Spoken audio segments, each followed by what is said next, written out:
hablado acerca de cómo es que Jesús, sus apóstoles, los primeros creyentes, hicieron del evangelismo una prioridad en la iglesia.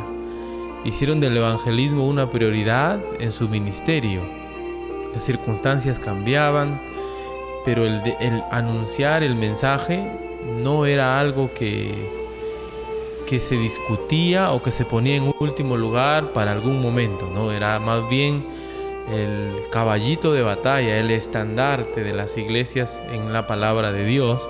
Pablo, no es que Pablo fue alguien diferente, sino que Pablo era uno más del montón, en el sentido de ese espíritu que tenían todos de llevar el mensaje de la palabra de Dios. A veces pensamos que solo es de uno, pero en realidad eran todos los creyentes. Y Pablo, en particular, la misión que él tuvo es predicar a los gentiles, predicar a reyes, sufrir por Cristo. Ese fue el llamado de Dios para con Pablo. Luego, en esta última parte, en este último día, vamos a centrarnos desde el miércoles. Nos estamos centrando en el mensaje en sí. Y hemos dicho que nuestro mensaje debe tener 4 pilares. 4 pilares. Es decir, cuando nosotros vamos a compartir el evangelio y entablamos una conversación con una persona, para poder presentar el evangelio claramente, tenemos que buscar 4 cosas. Primero, describir la condición de la persona, hacerle ver a la persona, a la luz de la palabra de Dios, cuál es su situación, cuál es su condición delante de Dios. Si una persona no se da cuenta de su condición, va a ser difícil que busque ayuda. Si a uno no nos dicen, no nos hacen ver que estamos enfermos, ¿cómo vamos a buscar ayuda? O ¿cómo vamos, en todo caso, a tomar una decisión sobre algo si no nos hacen ver nuestra condición? Nos han hecho ver nuestra vulnerabilidad en cuanto al COVID y tomamos decisión. Entonces, hacer ver la condición. Segundo, explicarles también las consecuencias de esa condición. No podemos solo decir Dios te ama, no podemos decir Dios quiere que tú seas cabeza y no cola, no podemos decir que Dios te ha llamado para liberarte. No, tenemos que hablar que las consecuencias de nuestra condición es la eternidad en el fuego eterno, por ejemplo, o el juicio de Dios, culpables. Luego, una vez que la persona se da cuenta de su condición y de lo que le va a pasar, lo que sigue es hablar de Cristo, de la solución, de presentar la cruz, de presentar la vida, muerte, resurrección, sepultura y resurrección de nuestro Señor, y luego hacer el llamado al arrepentimiento y a la fe. Entonces, 4 elementos, ¿no? Tu condición, la consecuencia, Cristo, la solución, y la invitación, ¿no? El conminar, el llamar, el convocar al arrepentimiento. No solamente debemos dar el mensaje, sino hacerle pensar a la persona en arrepentirse. Y hemos estado describiendo la condición. Ahora, para poder hacer ver la condición a una persona, pueden haber diferentes formas, pero lo que hemos planteado nosotros desde aquí es que al usar la ley, nosotros podemos, a la luz de la palabra de Dios, hacerle ver a una persona que está mal, que está en pecado, que está condenada delante de Dios. ¿Por qué? Porque al compararnos con la ley de Dios, todos quedamos como culpables. Y habíamos descrito que la ley de Dios es importante y debemos usarla, hemos dicho cuando nosotros predicamos, porque está escrita en el corazón. Aquí está. Cuando nosotros usamos la ley, activamos la conciencia de la persona. Perdón, hermanos. Cuando nosotros usamos la ley, activamos la conciencia de la persona. Segundo lugar, nos da conocimiento del pecado. ¿Cómo sabemos qué es lo bueno y qué es lo malo? ¿Cuál es la norma? ¿El mentir es bueno? ¿El mentir es malo? ¿Cómo sabemos? ¿Cómo conocemos que eso es pecado? Gracias a la ley de Dios. La ley de Dios dice, no mentirás. ¿Me dejo entender? Si no, no supiéramos que Pablo dice, yo no conocí la codicia, si la ley no dijera no codiciarás. Luego vemos que la ley trae convicción de pecado, porque al hacernos conocer que eso era pecado, se genera en nosotros lo que se llama la culpa. Hay muchas reacciones a la culpa. Una es la defensa, otra es la autojustificación, otra es el culpar a otros, otra es el arrepentimiento, la tristeza, etc. No necesariamente siempre la reacción frente a la culpa es la mejor, pero el punto es que hay culpa y eso produce la ley. ¿Qué pasó con Esteban? Esteban hizo ver a sus detractores, a sus opositores, su culpabilidad. Y ellos no reaccionaron bien, pero esa reacción mostró que sí se sentían culpables. Jesús, cuando los demás querían tirarle la piedra a la mujer pecadora, Jesús dijo, el que esté sin pecado, el que no ha transgredido la ley, que lance la primera piedra. Y la culpa empezó a hacerle salir a cada uno del lugar, acusados por su conciencia. Pero la ley tiene un límite. Pablo dice, no por la ley yo soy salvo, sino por la gracia de Dios. La ley nos lleva a Cristo, dice Pablo. Y esa es una cuarta característica de la ley. Nos lleva a Cristo, nos expone ante el Salvador y nos hace decir, necesito un Salvador, necesito ser salvo. Y la ley también, vamos a mirar ahora, permite la obra del Espíritu Santo. Y voy a pedirle a mi ayudante que corra hasta Juan 16 del 8 al 11. Juan 16 del 8 al 11. ¿Ya lo encontró? Juan 16 del 8 al 11. Dice, y cuando Él venga, convencerá al mundo de pecado, de justicia y de juicio. De pecado, porque no creen en mí. De justicia, por cuanto voy al Padre y no me veréis más. Y de juicio, por cuanto el príncipe de este mundo ya ha sido juzgado. Pecado, justicia y juicio. El Espíritu Santo trabaja en la persona que no conoce a Dios, en la persona no arrepentida, y aunque suene un poco despectivo, en el incrédulo, en su corazón. Trabaja convenciéndolo de pecado, trabaja convenciéndolo de justicia. Y cuando hablamos de justicia podríamos entender la culpabilidad. No eres inocente. En la justicia de Dios estás condenado. Y de juicio, ¿no?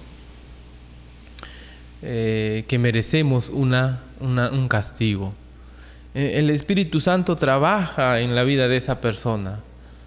Y al usar la ley nosotros permitimos la obra del Espíritu Santo. Siempre el Espíritu Santo trabaja de la mano con la palabra de Dios. Efesios 6:17, miren lo que dice. Efesios 6:17 dice, y tomad el yelmo de la salvación y la espada del Espíritu, que es la palabra de Dios. Tomad el yelmo de la salvación y la espada del Espíritu, que es la palabra de Dios. ¿Cuál es la espada del Espíritu?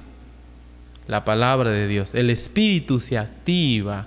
El Espíritu de alguna manera coge una herramienta para poder trabajar mejor en la vida de uno, en la vida de alguien, sobre todo que no conoce a Dios. La espada del Espíritu.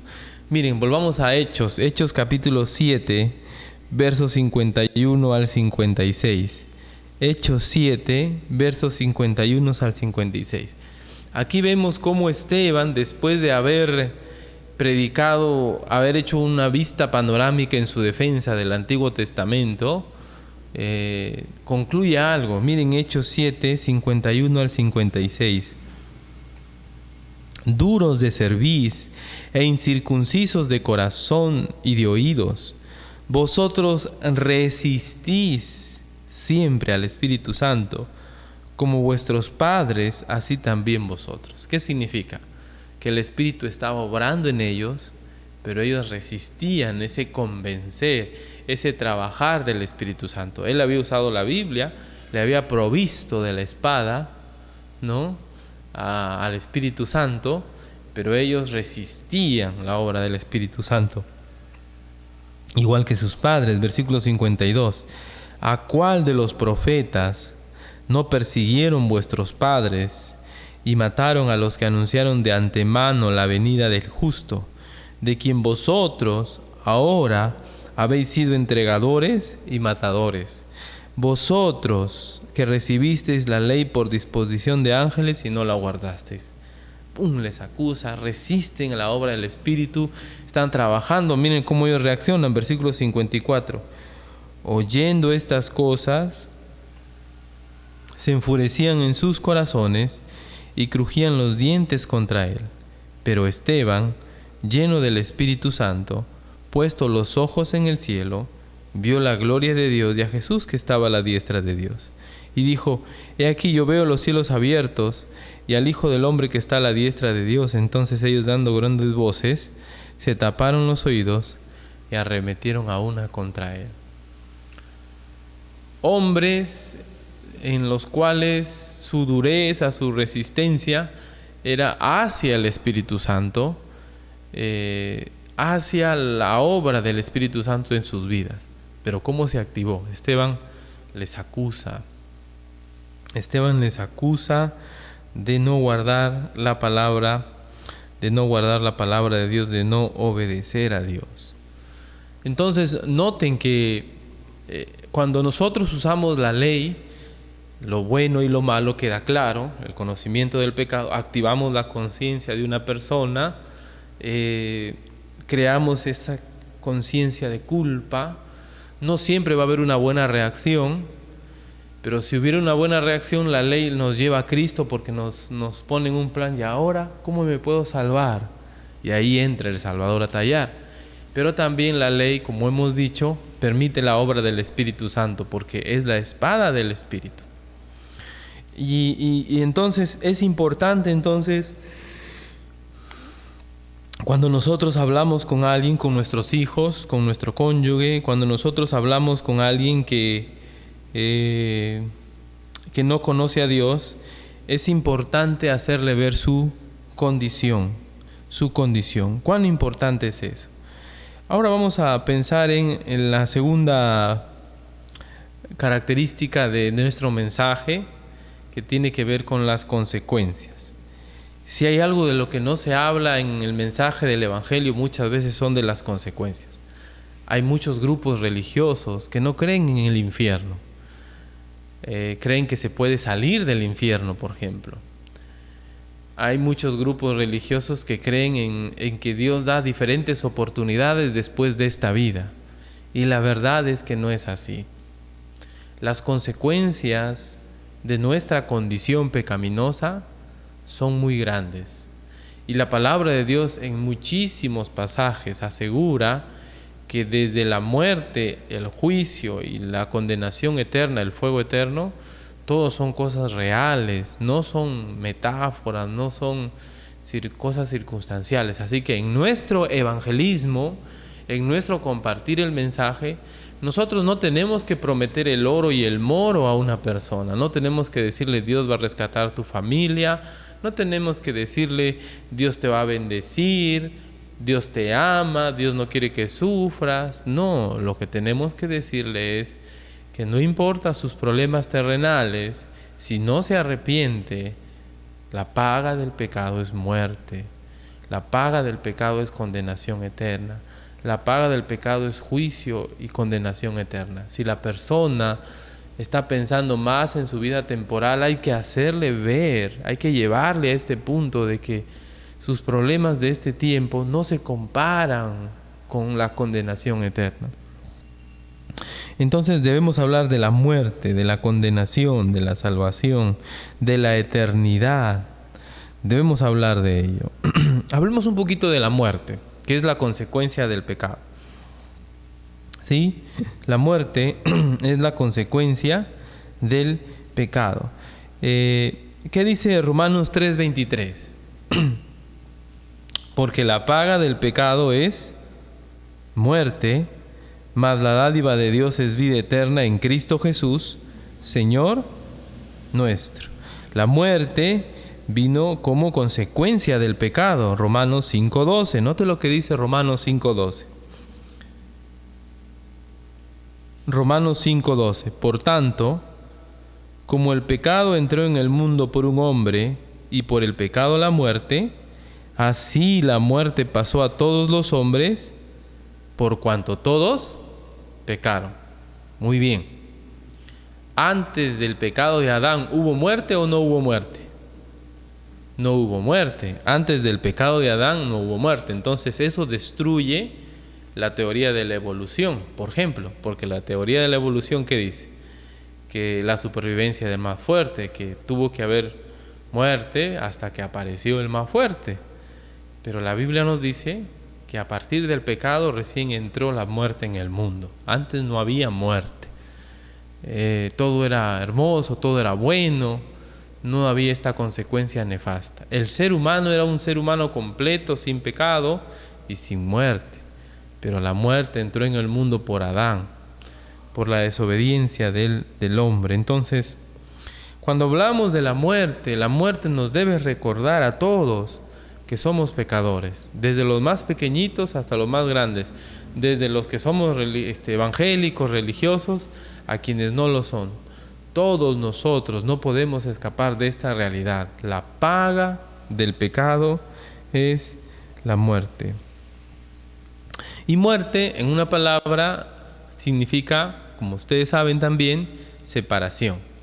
Separación física, separación espiritual y eterna de Dios. Cuando hablamos de la muerte en todas sus dimensiones, podemos decir que hay muerte física, muerte espiritual y muerte eterna. Muerte física, muerte espiritual y muerte eterna. Muerte física, la que implica la separación de la parte material de la parte inmaterial, ya sea como sea nuestro entender allí, el hombre tiene por lo menos parte material, este cuerpo, y parte inmaterial, el alma, el espíritu, las dos. Y cuando uno muere, el cuerpo se queda en la tumba y el alma o el espíritu van a la presencia de Dios o al lugar donde le tiene destinado por la vida que ha llevado, ¿no? o el rechazo o aceptación de Jesucristo. Y la muerte eterna, según la palabra de Dios, es la segunda muerte, ir a la condenación eterna, ir al fuego eterno, estar separado completamente de Dios por toda la eternidad. Muerte significa separación. Es importante aclarar esto. ¿Por qué? Porque en algunos casos el entender de la muerte es inconsciencia. Fin de la existencia, por un lado. Es decir, algunos entienden que cuando uno muere, todo se acaba. Otros creen que cuando uno muere, hay oportunidad de reencarnación más adelante, etc. Otros creen que cuando uno muere, el cuerpo y el alma se quedan juntos. Y ahí quedan en la tierra enterrados o cremados, ahí están juntos, ¿no? Lo que nosotros entendemos por la palabra de Dios es que muerte significa separación, separación. Y este concepto es muy importante, es muy importante. Vamos a mirar rápidamente la muerte física, rápidamente. Génesis 3:19. Busquen por favor Génesis 3:19. Vamos a ver en la Biblia un poquito cómo se describe la muerte física. Génesis 3:19. Dice: con el sudor de tu rostro comerás el pan hasta que vuelvas a la tierra, porque de ella fuiste tomado, pues polvo eres y al polvo volverás. La sentencia de Dios para Adán: un día vas a morir y en tanto vivas vas a tener que trabajar, vas a comer con el sudor de tu frente. Job 34:15, Job 34:15, toda carne perecería juntamente y el hombre volvería al polvo. Tarde o temprano vamos a volver al polvo. De hecho, se dice que en nuestras casas el polvo que encontramos mayormente viene de nuestra piel, de nuestras células muertas. Y bueno, hay más estadísticas allí, ¿no? El punto es que tarde o temprano vamos a volver al polvo. Es una realidad dolorosa.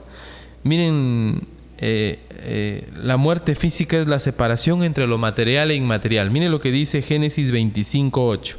Génesis 25:8 dice: y exhaló el espíritu, y murió Abraham en buena vejez, anciano, lleno de años, y fue unido a su pueblo. Murió.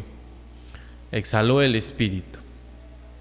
Noten Génesis 25:17.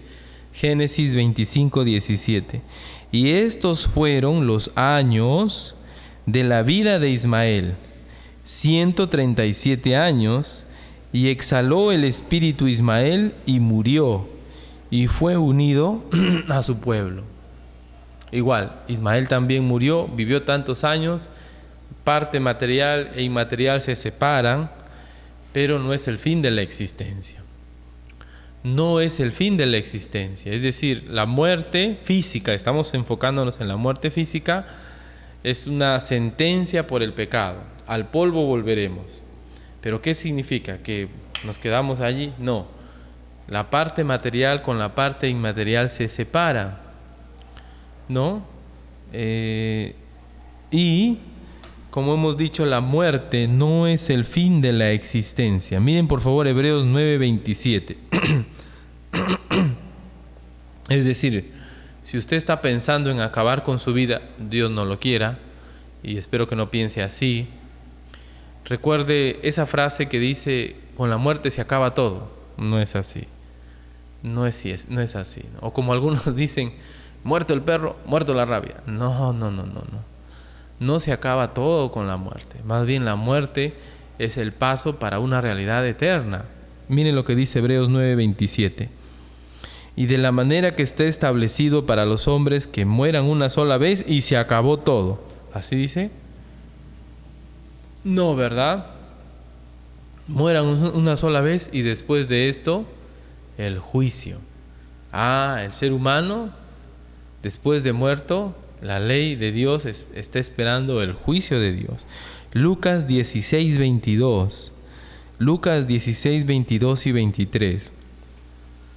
Aconteció que murió el mendigo, ¿qué significa? Se separó su parte material de su parte inmaterial y fue llevado por los ángeles al seno de Abraham. Y murió también el rico y fue sepultado. Versículo 23.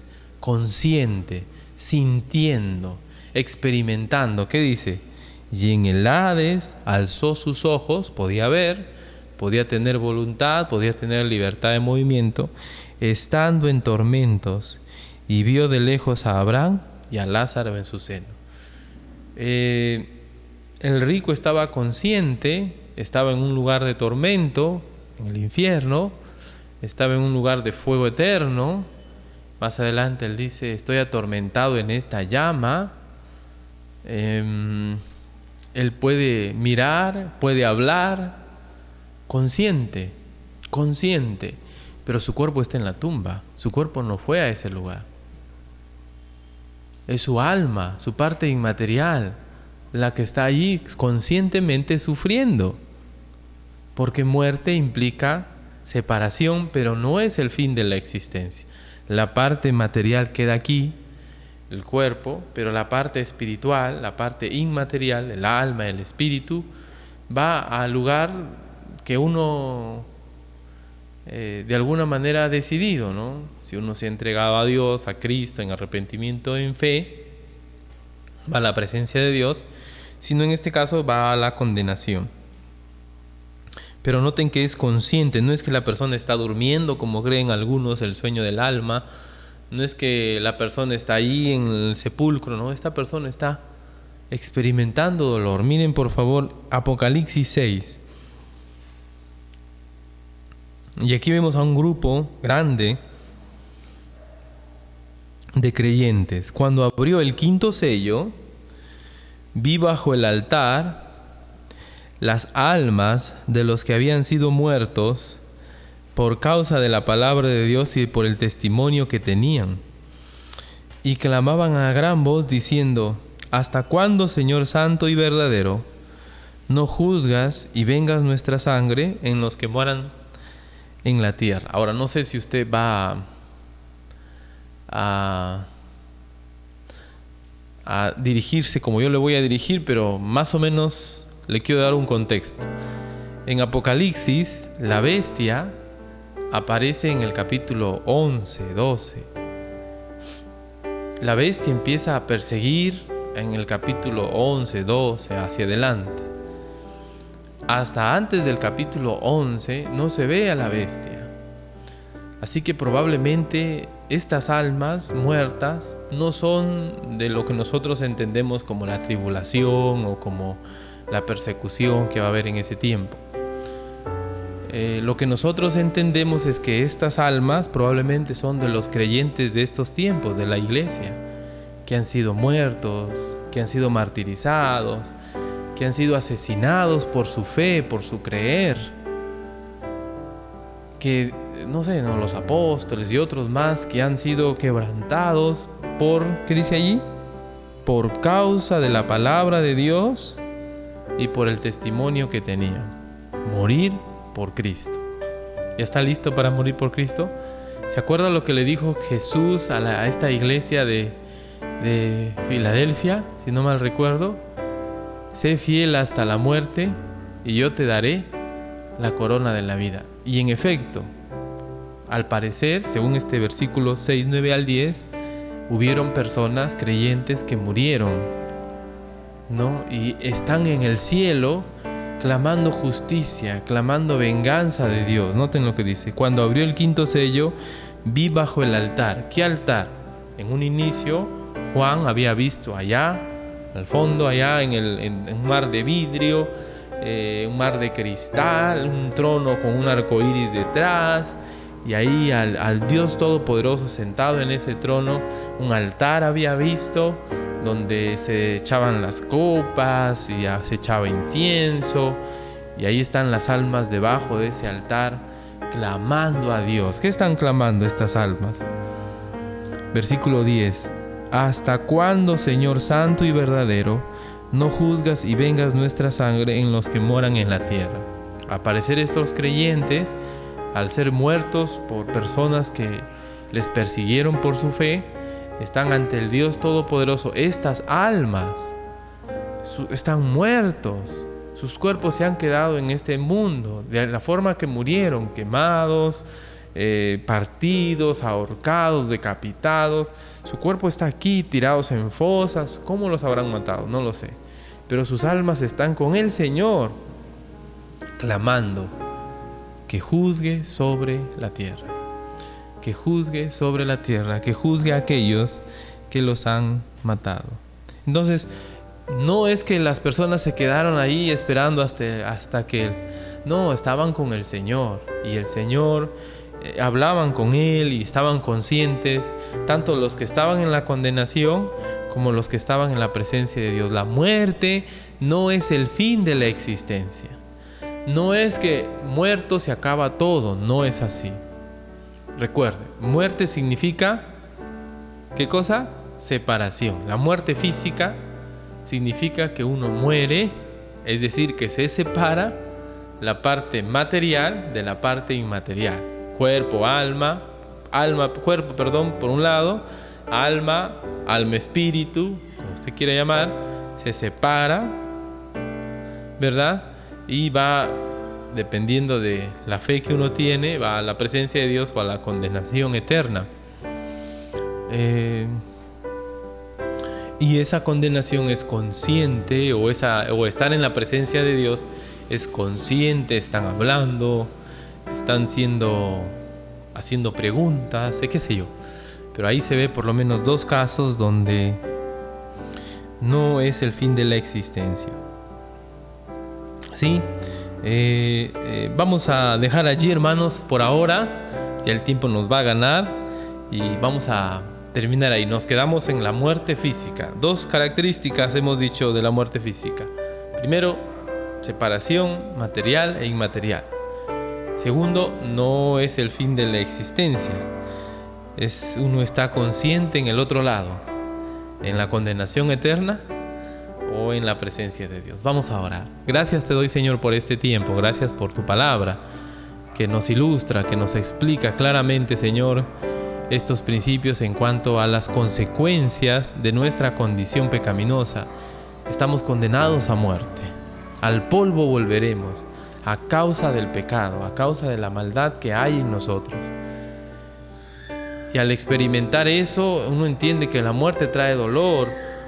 Uno entiende que la muerte no es algo agradable. Aunque hay esperanza para los creyentes, la muerte siempre es algo que genera tristeza, pesar, porque no es una bendición, es un castigo. Oro, Señor, para que tú estés obrando en nosotros y que nos ayudes, Padre, a seguir entendiendo estos principios.